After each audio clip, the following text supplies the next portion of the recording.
Welcome to the Old Capital Real Estate Investing Podcast with Michael Becker and Paul Peebles. During this program, you will hear interviews with real-life successful investors who will share their stories and provide useful advice on how to acquire, finance, and operate apartment complexes.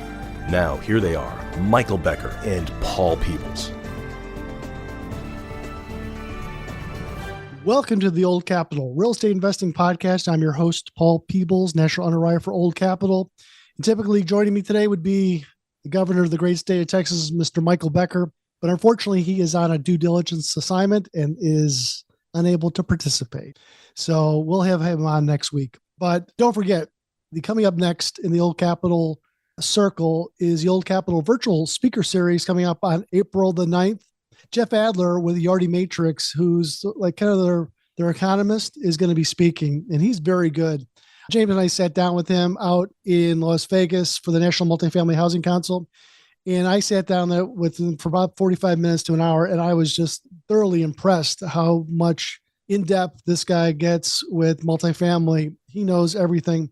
He's probably been doing it for 40 or 45 years. He used to be the chief operating officer for Aimco out of Denver before he joined Yardi Matrix. And this guy's super knowledgeable. So go to Old Capital Podcast to RSVP and join us on that conversation between the professor, James Zhang, and Jeff Adler from Yardi Matrix coming up here on April the 9th.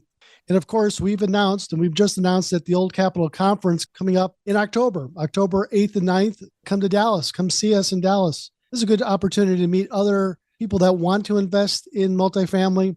This is an opportunity to kind of learn from other people. Again, Old Capital is a lender. We're a banker. We're the guys that are kind of telling you, per our perspective, how these transactions get put together. We're not having you run to the back of the room and give $30,000. We're not syndicators. We're just bankers.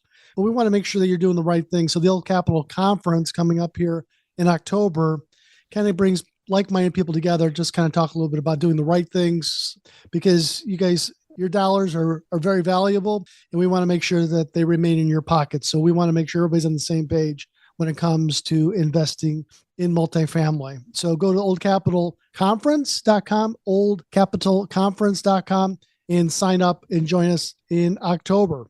In the podcast today, we have a friend of ours that I've known for a long period of time. We'll figure out how long I've known this guy, but he's turned out from being a client to being a good friend. And we've done a lot of his transactions on the financing side. And he tells a very unique story because he is a doctor and he's transitioned over to being a full-time real estate investor. So he was a doctor for many years. And you'll listen to his story. And then a number of years ago, he wanted to find another way of life. And he gradually transitioned out of becoming a doctor. He's still a licensed doctor, but he's kind of a full-time 100% a real estate guy. And so I think he tells a unique story that I want you to hear. So joining us is Dr. Paul Pena. Dr. Paul, how are you? Good. Thanks for having me. I feel honored because you have some big dogs in this space, and I feel like I'm a little guy here. Oh, come on. So how long have we known each other? I believe I met you in 2012 because I joined a real estate investor club. And I think that's how we had the introduction. And I called you because I was trying to figure out whether I wanted to be a GP at that point. And we talked it over, and it just didn't seem right because I was just too involved in my medical practice to start doing that. So then you said, well, there could be some passive investor opportunities for you if you don't do the GP thing right now. And that's how we got started with that. Well, let's kind of talk about it. I mean, you joined a multifamily educational mentoring group. But let's talk a little bit about, where you came from. You're a doctor, and then you got into apartment investing. So there's a lot of things that happen between that. So talk a little bit about becoming a doctor. What kind of doctor are you? What do you do? Well, the first thing is I always have loved real estate, starting when I played Monopoly, right? So you go around the board and you buy class A, B, and C properties, and then you collect $200 doing your job. Passing go. That's right. And I noticed that the people who just wanted to go around and get their income from their job always got crushed. So that was always something that was in the back of my mind. So I always knew that I wanted to do real estate somehow. So anyway, I went to school, got my education, and then went to residency training, and I trained in anesthesia. And as soon as I got out, I started practicing probably in 2001 during 9/11. That's basically when I started working. But even then, I started thinking about my exit strategy. And I didn't know my partnership had a 401k, and they wanted us to contribute to the 401k. And when I didn't know anything about a 401k, but they told me, you put your money in here and you can't touch it until you're, like in your 60s or something. And to me, I hated that idea because I've always been good with money. And now to not have access to my own money, it just didn't sit well with me. So I looked for other things to do. And basically, I know I'm going really fast here. There's a lot that happened, but I started buying during the recession, little houses in El Paso, Texas. And I was picking them up for anywhere between 20 to 60,000. Okay. And I was actually just paying cash for them. And it started with my aunt's house, who was relocating from El Paso to California. And that's where I'm at, actually. I'm in California. And so basically, I started buying little homes, and my realtor was also a property manager, and he would manage the properties and rent them out for me and send me the cash. And that's how basically I started.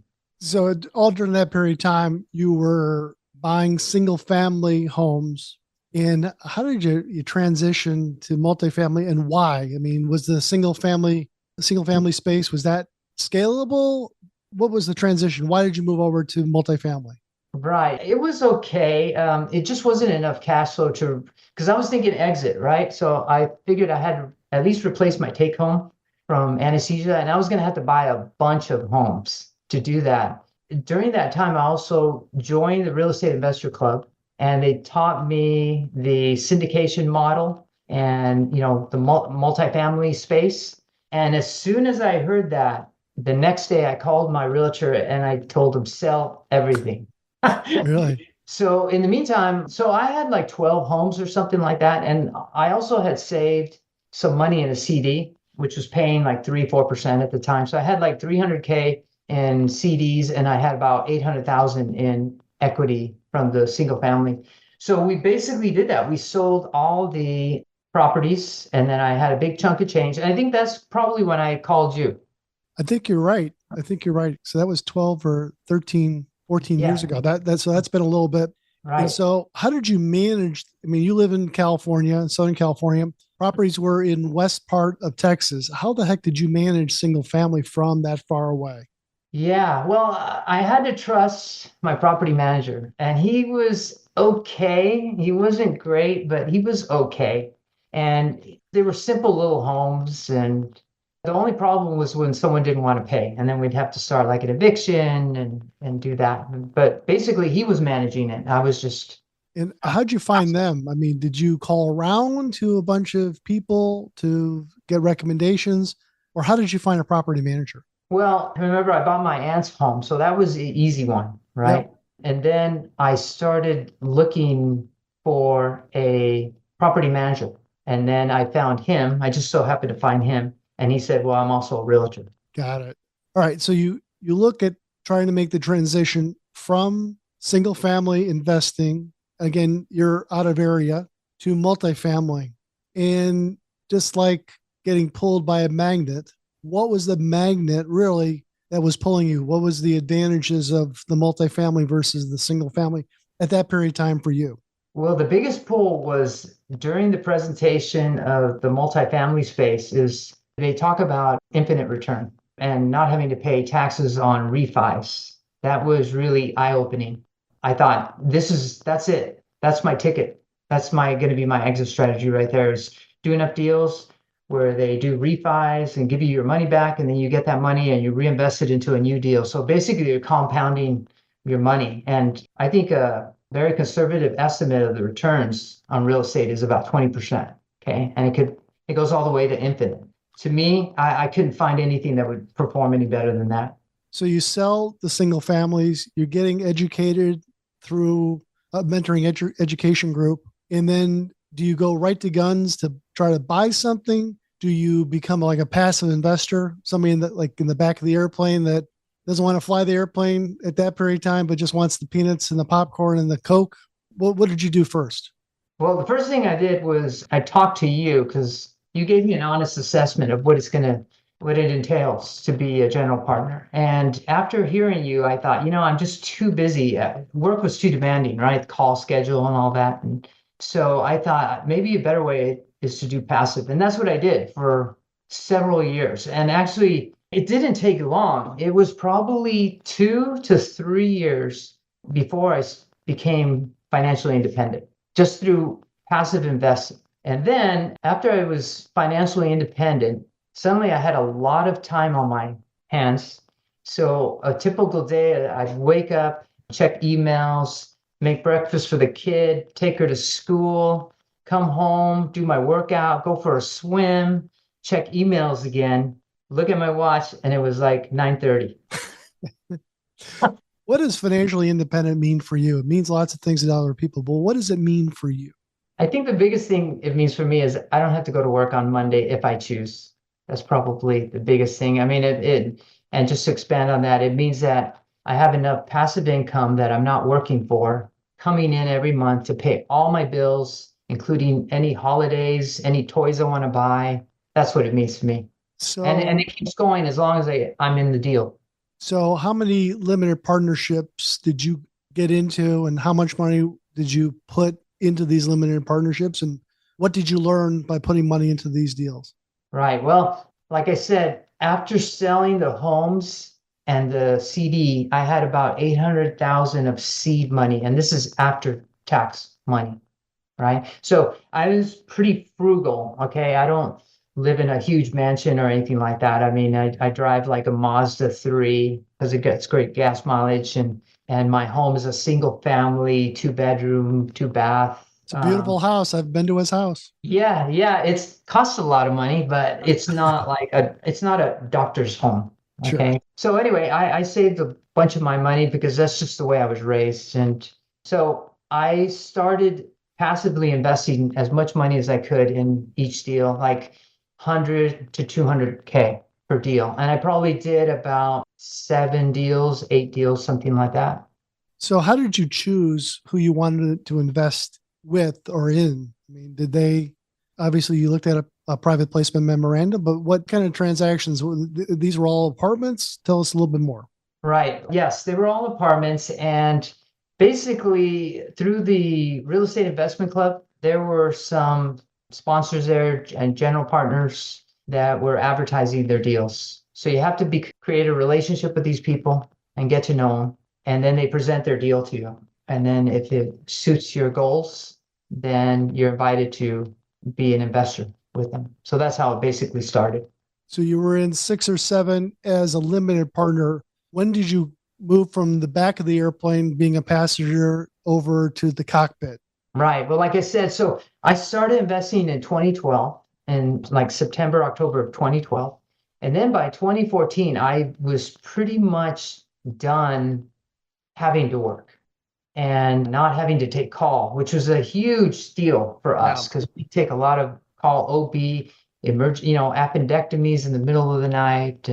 But I was lucky. I had one of my colleagues came and said to me, hey, I'll take your overnight call if you give me your guaranteed Wednesday and Thursday of work. And I said, okay, that sounds pretty good. So by 2014, I had told him, I said, if you take all my call, I'll give you all my days. And he goes, okay. And I wasn't worried because there's such a demand for anesthesia and doctors in general that I could just go to the charge nurse and say, hey, I'm free. Do you have any cases for me? Yes, we do. They would always say yes. So I wasn't worried about, as a matter of fact, I could still do that and I would still get a job. It's not an issue. So I wasn't concerned. In the meantime, enough cash was coming in that I didn't have to worry about it. And I was just having fun doing something other than medicine. By 2017, I thought, okay, I've just sat around a lot. I've done a bunch of nothing. I've read some books, I need to do something. So by 2017, that's when I said, let me start looking for property close, or at least in California, that maybe I could buy. So let's go over to the dark side of being a general partner. Did you find the properties yourself? Where were they located at? Tell me a little bit about your first opportunity to get into the syndication airplane, so to speak. Now you're the captain of the airplane. Are you finding the property? Are you finding the equity? Are you finding the loan? Are you operating the property? Tell me a little bit more about your story. Right. In 2017, I was offered to be a passive investor in a deal. And when I looked at the numbers, I had already been looking around on realtor.com or wherever it was for deals here in California. And I found a deal that was cheaper than the deal in Texas.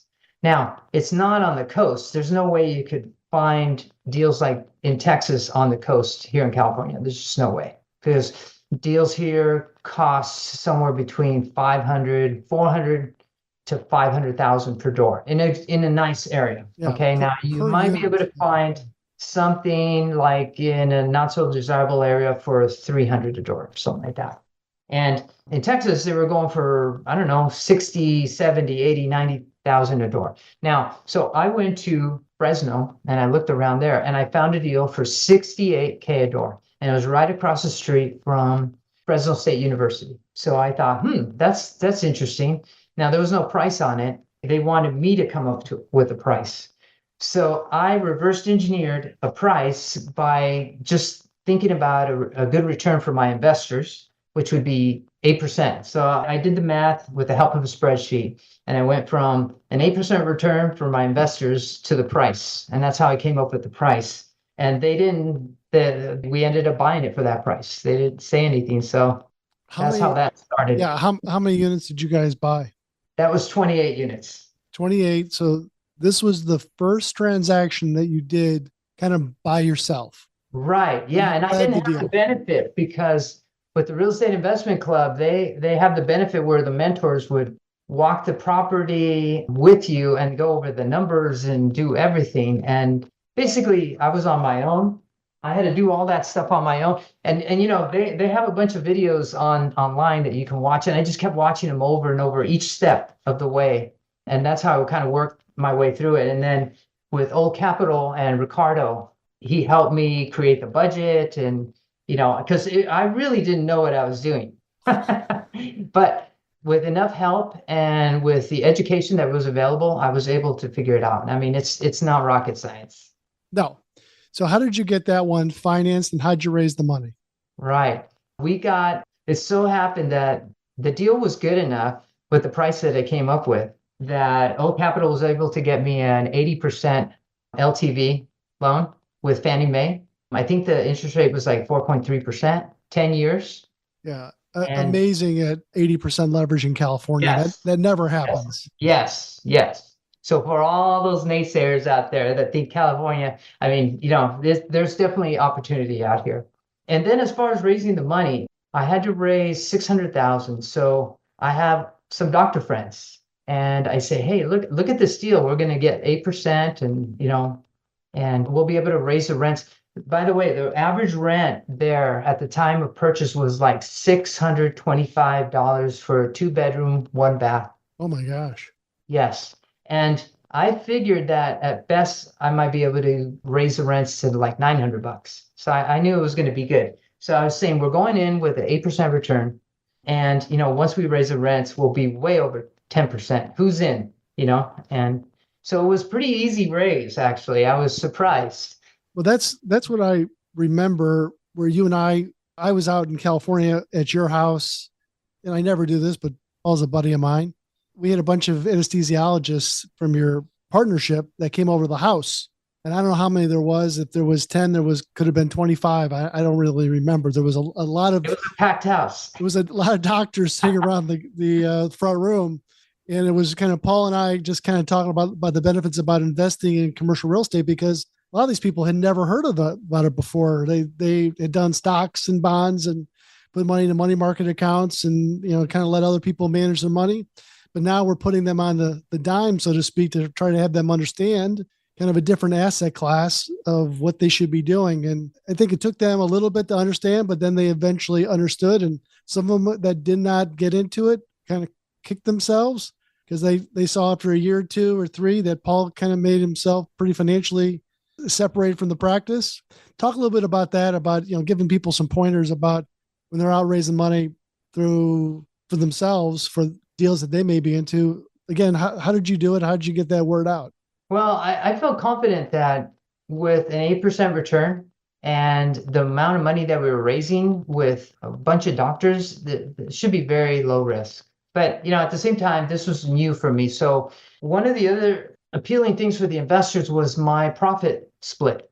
So my profit split was basically 95-5. So I told them, I said, the investors will get 95% of the profit. I'm just going to take 5% of it. Okay. And that's because this is my first deal. So you really have not much to lose. And if we do lose it, we all go down together. You don't have that split today, but that's what you started off with back a number of years ago. Right. But Paul, you should mention that you have a connection to Ventura County as well, right?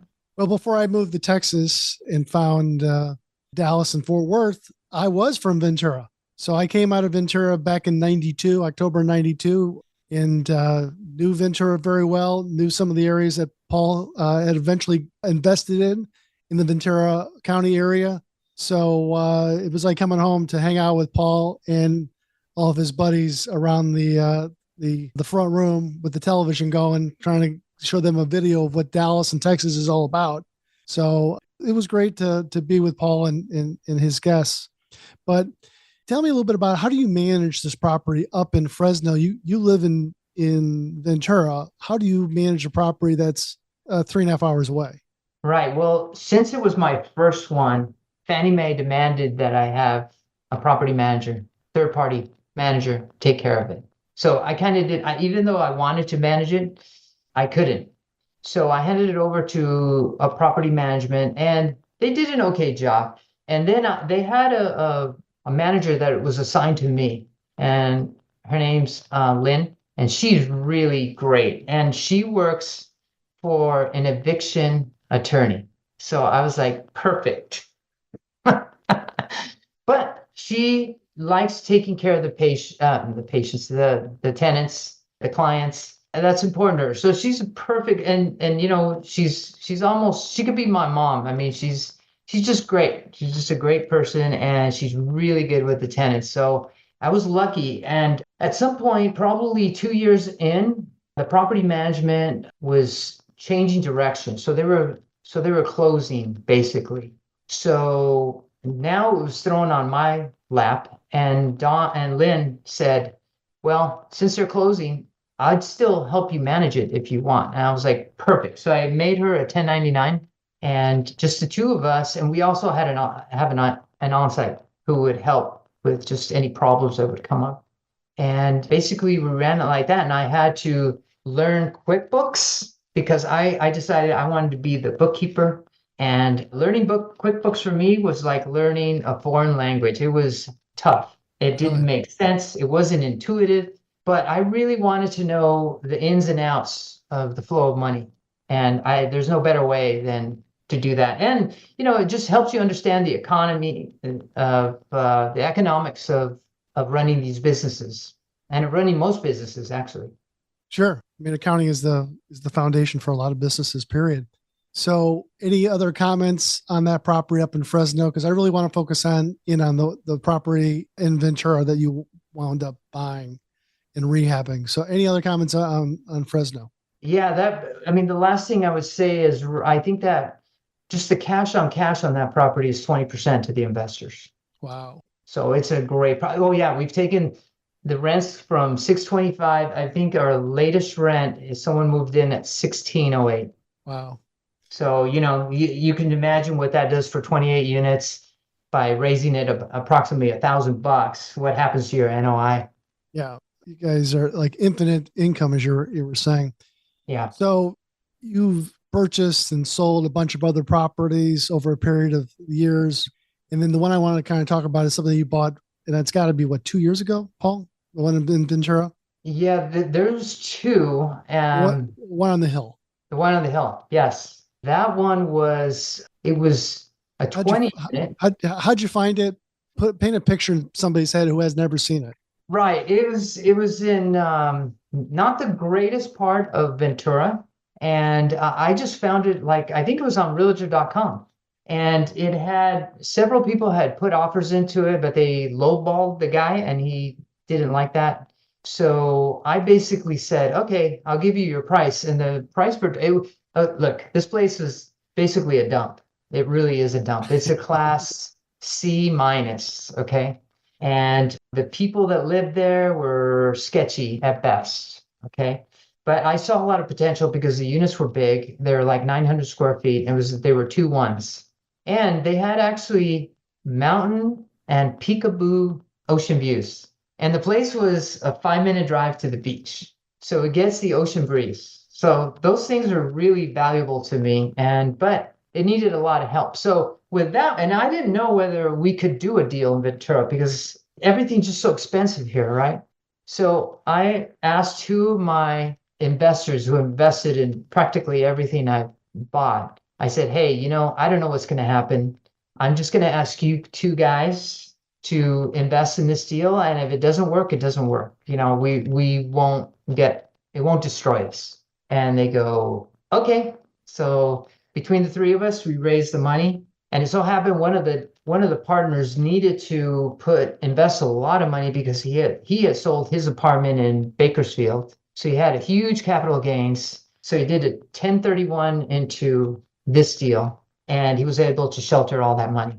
So off we went, and we started with plumbing. It took us months just to fix all the plumbing that was all backed up and not quite working, and it's still a work in progress. I still haven't done any distributions there because it's everything that we make, we pretty much put back into because we have to, It needed to be fixed. I mean, Yes, it needs a lot, everything, we found out the walls don't have any insulation inside them. So when we rehab an apartment, we take it down to studs, we put the insulation, then put the drywall back up and paint it. And it's a big deal. We also replaced all the windows. All the windows were the anodized 70s, late 60s aluminum windows, single pane. So now we have the vinyl double paned windows in there. Insulation, like I said, we've also found an area where we could put washer and dryer hookups.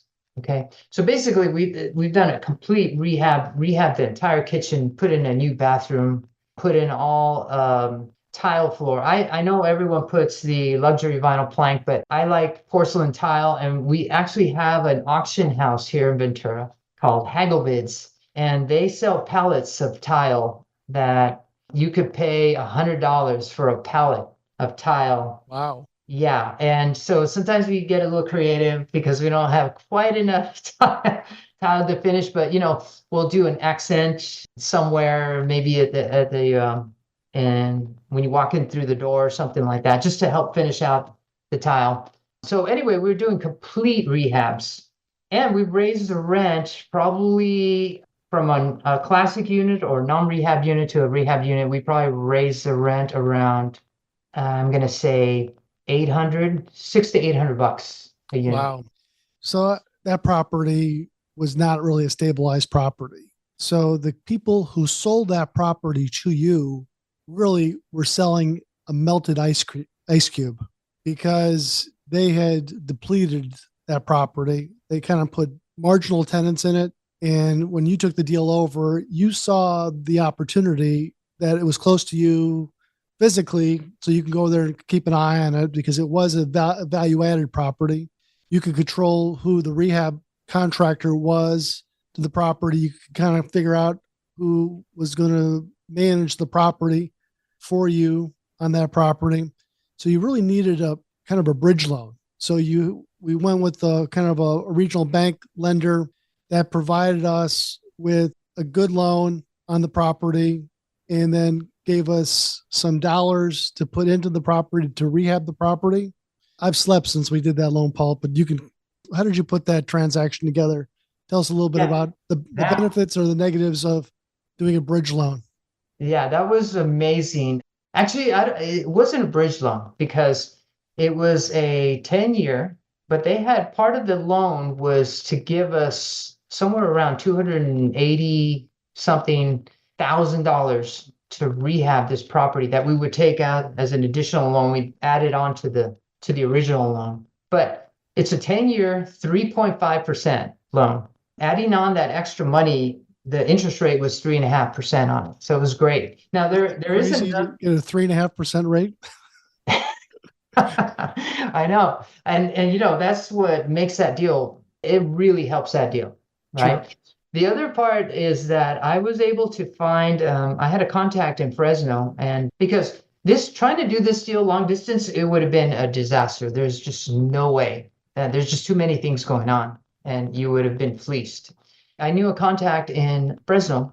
He had done some work for me on another apartment I have up there. And he actually ended up moving down and moving into the apartment. And he would just be there day and night fixing things as needed. And there was a lot of clogged drains and leaks and just whatever issues were going on. And he brought some stability there. He was kind of like my beat cop, he would police like people doing strange activities in the parking lot and just, trying to steal and just all kinds of things. So he brought a calm, and he was a peace officer, basically.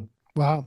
What do you see about the future on that property? What are you guys going to do with it? Are you just going to, at some period of time, you're going to do distributions? What do you think that's going to be? I'm going to say conservatively, probably another 2 years. Okay. You're a long-term investor. You don't go in there and try to flip these things within 12 to 18 months. No. The experiment of whether I could get a property work here on the coast is over. I know I can now. And so you don't want to get rid of an asset like that after you put all this blood, sweat, and tears into it. I mean, because it's going to be really hard to 1031 that into another property. Now, I did do a 1031 exchange with another property I had in Fresno to a 12-unit here, and that was a great deal. So, but that was different because I paid so little for the one in Fresno, and then to swap it out for something that was worth double here in Ventura without coming up with any extra cash from the investors. And that thing pays out 8% to the investors, and no one ever moves out of there. So that is also a great deal. But the one on the one that we're talking about, I'm going to hold on to that. I can't imagine ever getting rid of it, really, because I know what it's about now. I helped build that. Yeah, you put Humpty Dumpty back together, or at least you're in the process of putting Humpty Dumpty right back together. What's your philosophy these days? If you're talking to somebody who's new to apartment investing, is it someplace that they can take and enjoy the benefits that you've done for the last 12 or 13, 14 years since I've known you? Well, I would say think about that Monopoly game. And if you're just going through life trying to save money and passing goal and collecting your $200, it's going to be hard to get anywhere. When you have passive income coming in every month, paying all your bills, you don't have to worry about when you take vacation, how much vacation you take. You don't have to go to work if you don't want to. I mean, some people really love their job and want to go to work, and that's fine. There's nothing wrong with that. But I think you just have more options in your life. And for me, the reason why this was so important is both my parents passed away. And I was with my mom when her mom passed away in the hospital. And when she found the news, I was probably 5 or 6 years old. And she says to me, she goes, I feel like I just got moved up in line. And even as a 5 and 6 year old, I knew exactly what that meant. So when my mom passed away, guess what's the first thing that comes up to my mind? I just got moved up in line. Okay. So that's why that was my driving force. It was like, hey, life is short. We're going to be dead for a long time. I got to enjoy myself while I can. What I like about what Paul's saying is that we tried to get this podcast scheduled a couple of weeks ago, but Paul was off surfing in Costa Rica. And then I said, hey, listen, you're able to do a podcast? He goes, no, I'm headed up to Mammoth because they just had 13 inches of fresh powder. So I'm going skiing. So it's in between trips that I actually we had the ability to sit down with Paul and he could share some more of his philosophy. Again, has there been any funny stories or anything that you've come across in investing that you would think someone would find funny or crazy? Well, there is one story that I'll never forget. And this was during a walkthrough. After I bought a couple apartment deals, I have some friends, close friends, who said, hey, we want to try our hand at this. And so they went under contract on let's say it was a 30 unit. I don't remember, it was 30 or 40, whatever. But it was on this street called Effie, Effie, Effie Street. Okay. So I go, okay, well, let's start our due diligence. And we had a walkthrough planned. So I went on the computer and went on Google Earth, looked up the address, and I noticed in the businesses that were surrounding this property, there's a lot of high metal gates, and on top of the gates was Constantine wire. Okay. Oh yeah. I'm going, okay. So I called my realtor and I said, what do you think of this property on Effie? And the realtor says, I don't know. I think Effie's pretty iffy. Okay. So we were like, hey, but the price is right. I think it was like 48K a door. I don't know. It was an old building, like built in the 50s or something like that, single story. And we get there to do the walkthrough. This is during due diligence. We're going to walk every single unit and try to estimate how much money we're going to have to raise to fix this place up, right? The manager comes out and this might not be PC, but she looked like she was a biker chick, okay? She was wearing a tank top. She had a bunch of tattoos and short cut, and she had this big keychain with all the keys for every single unit. She didn't look like someone you wanted to mess with because she would take you out, right? Yeah. So she comes out, keys are jangling, and she goes to the first unit and opens it up and goes inside, and then comes out screaming like, and she runs past us, and we're like, what just happened, right? I poked my head in there, and there was a dead body lying face down in the middle of the room, right? Oh my. And I go, okay, I guess we should call 911. And my friend was with me. He said, you're a doctor, go in there and check. And I was like, her body had already entered a condition called livor mortis. Everyone's heard of rigor mortis, which is the body gets stiff. Well, livor mortis, LIVOR, is when the blood settles in the dependent parts of the body. So if she's face down, all the blood in her body was on her stomach and face. It's pretty gruesome, right? And I was like, I'm pretty sure she's gone. Okay, we're not going to do anything. She's very, very dead. Yes. So, ambulance came and they had to deal with that. And we went on and did the walkthrough, and they didn't buy the property because I guess Effie was a little too iffy. A little too iffy. Effie was iffy. What are, we'll finish this up here in a second here, but what are maybe 3 things that you think new people that want to invest in apartments or get into the apartment ownership business, what are 3 things that you think are important? Whether it's education or it's able to underwrite or operate properties. Right. What do you think? Well, definitely, you said it. You have to get educated. You just can't go in there and try to wing it, because you'll unknowingly develop an adversarial relationship with the tenant who's difficult, right? As a matter of fact, I'm going to say that one of the other important things is you actually have to take care of the tenants, because they're paying the rent. There's what makes this whole thing happen, right? You have to deal with them. It's some people have described owning rentals as adult daycare.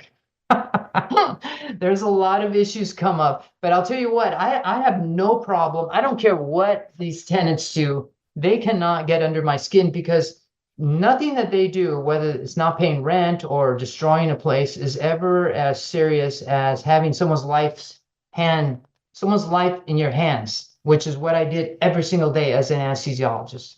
So all these problems that they come up, as a matter of fact, I feel sorry for some of these people that they get into the situations that they're in and they can't pay their rent, or they, whatever they do.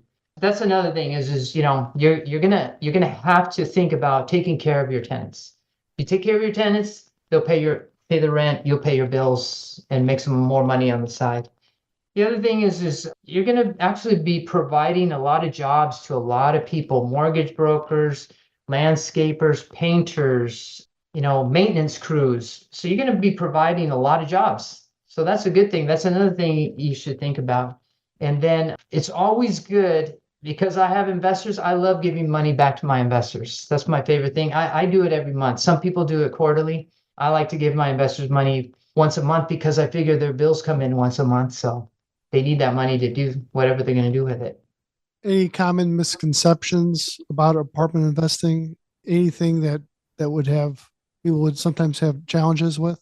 Well, I think it's I don't know if it's a myth, but things are not always going to go smoothly. You're always going to have some issues, and you could also run into issues investing in someone else's deal. Have you invested in somebody else's deal that had some Yes. issues? Yes, I've lost money, like hundreds of thousands of dollars in other people's deals. And it was partly because of the market, maybe partly because they got too big and they couldn't watch everything as closely as they used to. And just things happen, fires and hurricanes. So it's not without risks. There are risks. That's why when you do a syndication, you get this stack of paperwork, and the first 16 pages are all the ways that you could possibly lose your money. So it's still an investment, and all investments have risk. Are you, you're a dad, are you pushing over your knowledge to the next generation, having that one move up at one period of time? Yes, I love this because so my wife is also a physician and she still works as a physician. So our daughter, she self-proclaimed apprentice, right? And I said, you don't have to go into medicine. You could join me and let's just do real estate together, and we could keep doing these surfing safaris, but no, she wants to go into medicine. So that's fine. She's in medical school now. And what we did was we got together just a little bit of money. Like I put 5,000 in and my wife put 5,000 in, and we gave it to her and told her, you have to invest in a syndication. So there was someone out there who would allow her to invest with $10,000.